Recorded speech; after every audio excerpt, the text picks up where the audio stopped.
Jassy with Bridges of Hope and our current Difference Maker grant recipient for the self-healing community model. They're back here for year 2 support. So, Cassie, take it away.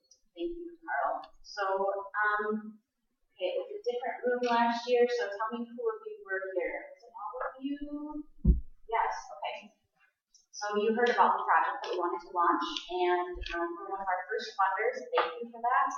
I am so pleased to report that last year all of our local foundations and funders contributed to the launch of this project, which is so amazing and incredible.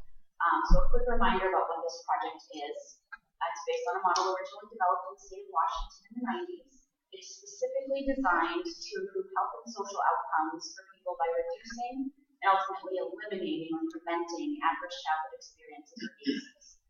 And when ACEs are reduced, a whole host of other health and other social positive outcomes are reduced or realized along with that. So when we started the project here in Bowen County last August, I just thought I'd give you a few listings of some of the things that we've accomplished in those last 7 months, and then tell you a story. So we held nearly 40 presentations about adverse childhood experiences across Bowen County, and we had over 1,300 residents attending those trainings. Of the people that shared with us their average ACE score, it's about a 3 or 4 out of 10. That's what people are averaging. 62% of our audience looks like is made up of parents. In addition to that, those trainings last October, we were able to survey about 80 households in Northeast Brainerd. That's where we're going to start in our concentration of efforts. And we're planning to do several rounds of surveys this spring. We realize 80 isn't representative of the whole community. But of those needs that are starting to emerge, we're asking residents, they identified crime and drugs as their biggest challenge in the neighborhood. That's not a huge surprise to us either. And financial concerns were their biggest personal household challenge.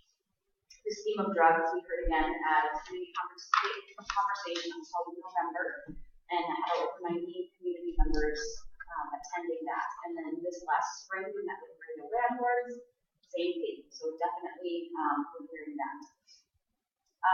In addition, though, what else we need for residents, what they want are things like more connection to each other. They want to be better parents. They want to learn different parenting techniques. They want to feel safe in their neighborhoods. They want to learn more about mental illness and stigma, and then a whole host of other things that are just emerging. So those will be the things that we start to tackle and address, but we still need more input from community members themselves. You, though personally or professionally, can also be involved in this project. Have any of you been to an ACEs presentation, or are you familiar with the ACEs study? Maybe just Carl, well, that's great news, because what you can do is contact our office or visit our website, and you can schedule an ACEs training for your workplace, for your church group, attend one of our ongoing monthly sessions. It just gives you the whole basis of not just what's wrong with our community necessarily, but what happened to people early on, what happened to me early on, and then what do we do about that. And in addition, we're looking for people with all kinds of skills and expertise to contribute to these efforts as we begin to design solutions that are really our own homegrown solutions here in our community. So, we're looking for everything from meeting facilitators to mentors to builders to bankers, meditation instructors, whatever it is, because whatever comes up, we want to be able to connect the people with the solutions or some help with those who have the need. So just call us and ask us if you want to be involved with this on another level. I do also want to tell you why your support through the Brainerd Area Community Foundation is so important. Last year I told you about a boy named Gavin. This year I'm going to tell you about a boy named Finley. I won't pass it to you because of time and germs. Yes, right. You might not be able to see this super closely, but he just turned 10 years old 2 days ago. He has beautiful in person. He's green, hazel, blue. We're not even sure what they are. Eyes that like strangers comment on. They're so beautiful, right? He loves Legos. He loves his cat Oscar. He loves art and anything physical. Jumping on a trampoline, doing flips. He was adopted from foster care when he was 1. And even then, there was some evidence that Finn wasn't a typical kid. So he's brilliant. Literally, tests have confirmed he's bordering like genius level IQ. And he's been viewed as aggressive and mean for most of his life by his peers and his teachers. He also happens to be my son. My husband and I adopted him and his brother almost 10 years ago. Disclaimer, I live in a village, so it's not exactly a common village. Anything related to that, so we're being growing.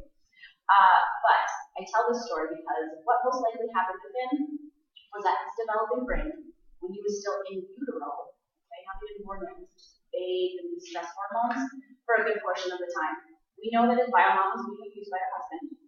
Both parents had mental health diagnoses, and the father was using drugs. If you look on your ACEs handout, that's a handful of some of the things that are going on right here at first childhood experience. I know it's quite small and a little bit blurry. So adverse things going on even before he was born. Finn was removed from his bio parents when he was about 8 weeks old, and his 2-year-old brother was removed along with him. Despite this early intervention, there was already significant damage to this developing brain. So Finn was born with a brain that was basically wired for survival. It's constantly looking for threats. And it's because of all of that stress and things that happened before he even was able to even know what that is, it's really overzealous in what it perceives as a threat. So familiar with the fight or flight response, right? Tiger, and we all get a little right? So Finn's brain does that with almost anything, right? So Finn, would you put your clothes on? Ooh, threat. And what happens is his brain is literally overriding any of those cognitive processes. Like brilliant kid can override it even. It's telling him you've got fight or die, fight or die, fight or die. His response is always fight. Imagine going through that for 8 weeks one day. Everything's a threat. So Nick, my husband, and I have been working with Finn for the past 10 years, slowly trying to help his brain rewire because we know that we can do that, but it's so slow. It's painful for us and for Finn. We know that 8% of the brain development happens before age 3, so that leaves another 20%. But if we can work on that through our 80s, but that part is a lot slower and a lot more difficult. So Finn is now that kid at school. He's the one that other kids will use as a target to take the focus off of them because he does get in trouble. He's viewed as mean, and he really is mean sometimes because his brain is doing that. His brain is saying, you've got to fight or die. And so when he's triggered into that, he's going to threaten people, he's going to swear at them, he'll threaten physical harm, he'll call them names, child or adult, doesn't matter. He'll even physically fight if he's not de-escalated. However, once things have calmed down and we can actually talk it out with Finn, he'll often break down crying. And he says things like, I want to die. And I feel like it'll take me until I'm 80 years old to exist in this world as a regular person. I wish I didn't have any weird shoes. Those are actual things that he said to us this week. He's had a hard week at school. So every single day is a struggle to be Finn's mom. But imagine what it's like to be him. Because he's not a bad kid. He's a kid who had bad things happen to him. And as his parents, we now have to fight every single day to convince him of that. Because he believes it, that he's a bad kid. We're doing family therapy, we've tried sensory integration. I've taken parenting classes that are traditional and therapeutic parenting, and I've read all the books, or just about all of the books. I've tried every single approach that I've come across, and some of it helps. And some of it we just have to throw out. Some of it works for a while, and then we have to try something different. And it's exhausting. We're parenting kids that are like this. Finn does have good days, but he still has far more bad days. Now, I tell you this not to feel bad for me, but to demonstrate how much easier and cheaper it is to build a healthy brain from the beginning rather than trying to repair a damaged one. I think Finn still could have a bright future, but there's been a high cost for him along the way.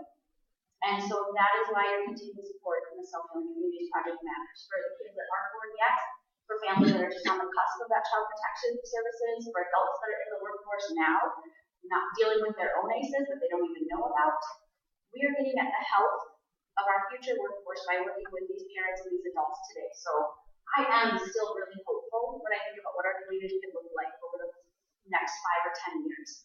This is upstream work, it's slow. We're changing the outcomes for children by working with their parents. We're educating them on trauma and ACEs. We're building their skills in parenting, employment, social relationships. more. So we still have a long road ahead, but with your continued investment, we will continue transforming our community and the future workforce for the better. Thank you. Yes. This is not a threat. Yeah. Because I really happy to see this program instituted in our community. Fundraising went well to keep up to the group and kind of double the budget going into it. When you did your evaluation after a year, do you feel you're twice as far as where you thought? Absolutely. The staff have only been in place since August. That was the point at which we had raised enough to start. And yes, it's complicated work and it's hard to predict what exactly we're going to do. But yes, absolutely. I think we are much further, much faster than one person trying to do all of this. Absolutely. And are you looking for that double budget from what was originally requested to be sustainable? Yeah, and just to be super clear, it wasn't exactly double. It was, but it was about 1.4 people instead of one person. So I just want to be super You transparent. absorbed that 0.6 within other programs that you're. Absolutely. Yes. Yeah. Because I think for at least the short run, that's what it is going to take to be the most successful that we can be. So Cassie, there's so far, I think you've got kind of two big community events, right? Yep. I keep hearing great things about fund presentations. But so right now, to date, it's kind of been ACE's awareness. Yes. Mostly, not exclusively. So is there a next step then that gets into what do we do about it? Yep, absolutely. When we look at the model that we're following, education and awareness is one big piece, and we're layering, and we're not solely doing that because we realize that has to go throughout, but definitely people need to know that there's a problem before they want to do anything to solve it. So we're starting some resiliency work as well, because we know resilience is the antidote to the ACEs. It comes down to relationships, though. What people need to change is a supportive relationship. What people need to even trust us that we're even going to do anything is somewhat of a relationship with them. So we're working on a few different ideas for especially this spring and summer to get more intentionally into these neighborhoods. We spent a lot of time there, but we're passing out flyers, we're knocking on doors, and last fall I mentioned this was not really cool. People don't know us yet, but it's starting to. I know there's a crack there. So yeah, step 2 is, okay, we need to gather more information still from people what they want. Like I said, surveys not enough to really know what people want changed in their community.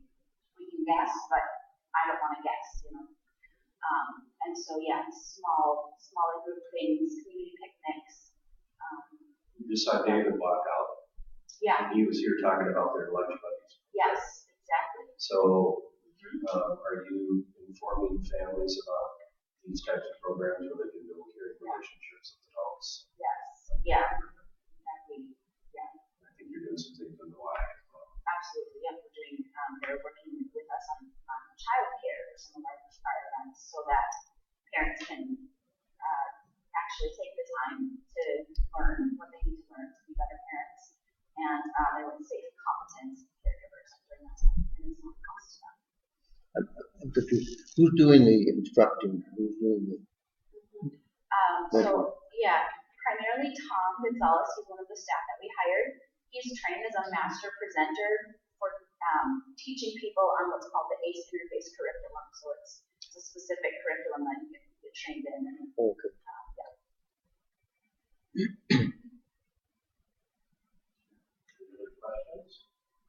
Okay. What did Bremer say about what they might consider? They thought we weren't doing enough direct service yet. I haven't talked now with the more recent program director yet to see if there's a different perspective on that, because I think we are doing direct services, just it looks a little different, perhaps. And so, yeah, we're hoping at some point this year to approach them, maybe in 2020 coming. Yeah, they're kind of taking a different tack than these. They don't want to come in at the front end of anything anymore. They're coming in more once they're established. Yeah, unusual. We're also planning to approach Medica Foundation and Cross Blue Shield this year, and some others that are beyond our local funders, but into the regional. But yeah, it is tricky sometimes. It is more like I'm getting more like, well, convince us this is going to work before we invest. So that's why we're so critical. When you're using the model of the Washington community, that's some demonstrated success.